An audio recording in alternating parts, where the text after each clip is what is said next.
गजपति जिलार नूतन जिलापाल भाव में श्री अक्षय सुनील अग्रवाल आज योगदान करिसेंति। नूतन जिलापाल आज पूर्वाह्न जिला कार्यालय दायित्व ग्रहण करने सह सरकारी कार्य स्वच्छता समयानुवर्तिता अवलंबन पर उपस्थित पदाधिकारी मानक परामर्श देते। सरकार विभिन्न जनकल्याणकारी योजनार सफल रूपायन सह हिताधिकारी मानक निकट में सफलतार सह सेवा पहुंचाइबा और जनसाधारण आपत्ति अभियोग तुरंत समाधान पर नूतन जिलापाल गुरुत्वारोप करथिले।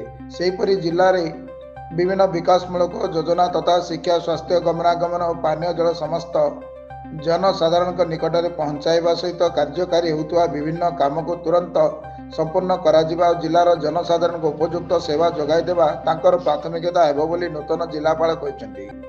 जिलार समस्त विभाग अधिकारी और कर्मचारी गोटे टीम होई कार्य कले जिलार विकास हो पारियो बोली श्री अग्रवाल आह्वान करथिले। जनसाधारण को अभियोग को तुरंत समाधान करने से विभाग अधिकारी मानक आदेश देते।